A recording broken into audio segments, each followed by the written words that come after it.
venimos a dar respuestas. Venimos a incitar preguntas. Bienvenido a La Tentación del Pensar.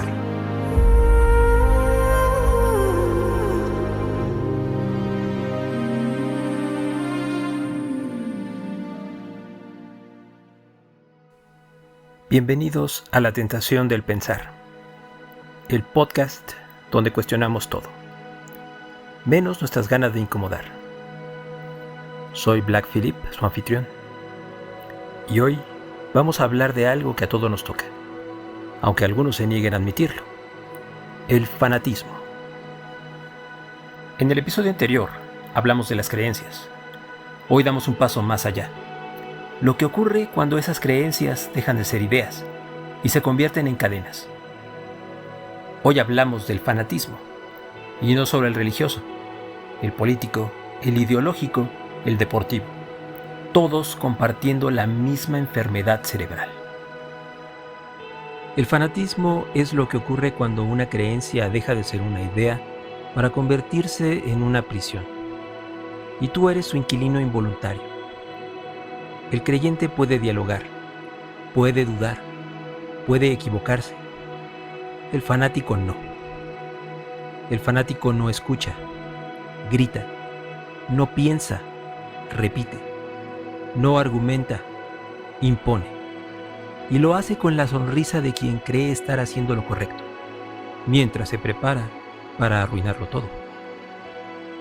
En lo religioso, en lo político, en lo ideológico, en lo deportivo. El fanatismo es siempre el mismo monstruo con distintas máscaras. Lo vemos en quienes matan en nombre de un Dios, en quienes condenan a los que piensan distinto, en quienes justifican atrocidades con tal de defender su bandera, su equipo, su partido o su dogma. Lo llamamos fanático, pero también podríamos llamarlo idiota con título oficial.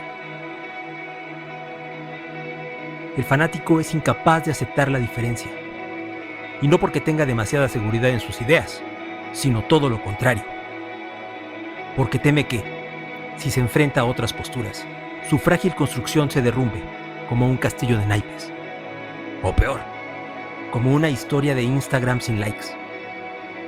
El fanatismo no es fuerza, es miedo, miedo a pensar, miedo a cuestionar, miedo a descubrir que la verdad absoluta que jura defender es tan real como un unicornio. El fanatismo religioso es quizás el ejemplo más claro de lo que ocurre cuando se anula el pensamiento crítico. Cuando alguien cree que la fe es una virtud, deja de necesitar pruebas, deja de buscar razones, deja de hacerse preguntas. Y entonces, cualquier barbaridad puede justificarse en nombre de esa fe. Matar, odiar, condenar, destruir. Pero lo más inquietante es que esa actitud no se limita a la religión. El mismo mecanismo funciona en la política, en la ideología, en el nacionalismo. El fanático no dice: podría estar equivocado, porque esa frase no existe en su vocabulario. Su fuerza está en su certeza, pero esa certeza no nace de la razón, sino de la renuncia a pensar. Y cuando se renuncia a pensar, cualquier atrocidad se vuelve posible. Richard Dawkins, El espejismo de Dios. Ahí lo tienen. No es convicción. Es pereza intelectual con licencia para hacer daño. Cuando la vida se desprecia en nombre de una verdad suprema, cualquier cosa puede justificarse. El odio, la violencia, la opresión, incluso la muerte. Porque si tu existencia aquí y ahora no vale nada, cualquier excusa es válida. Y el fanático se vuelve un maestro del todo vale. El fanático vive en guerra, incluso cuando no hay batalla. Está en guerra contra quien piensa distinto, contra quien cree en otra cosa, contra quien decide vivir de otra manera. Pero sobre todo, está en guerra consigo mismo. porque necesita silenciar sus dudas a costa de los demás. Y cuanto más fuerte grita, más evidente es su miedo. La paradoja es deliciosa. El fanático, en el fondo, envidia al que es libre. La libertad del otro lo confronta.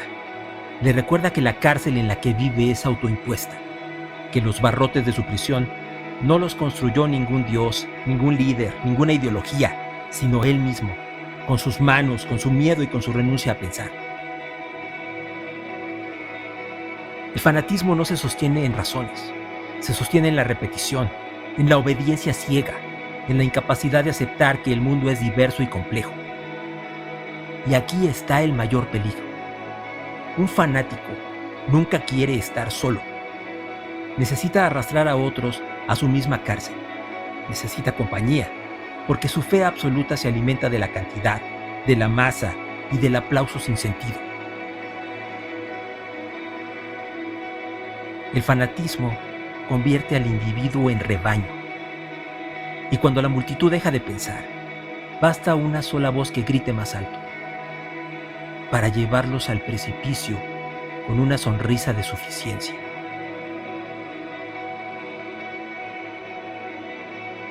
Ahora, dime la verdad.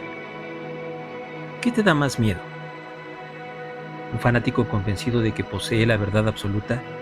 ¿O una multitud dispuesta a seguirlo sin preguntarse nada, feliz rumbo al desastre? ¿Tú qué piensas?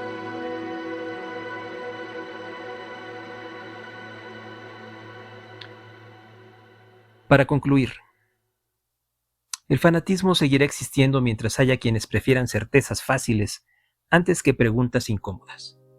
Mientras haya quienes prefieran la obediencia a la libertad, el dogma a la razón, el aplauso a la reflexión. Resistir al fanatismo no es destruir al fanático, es recuperar nuestra capacidad de pensar.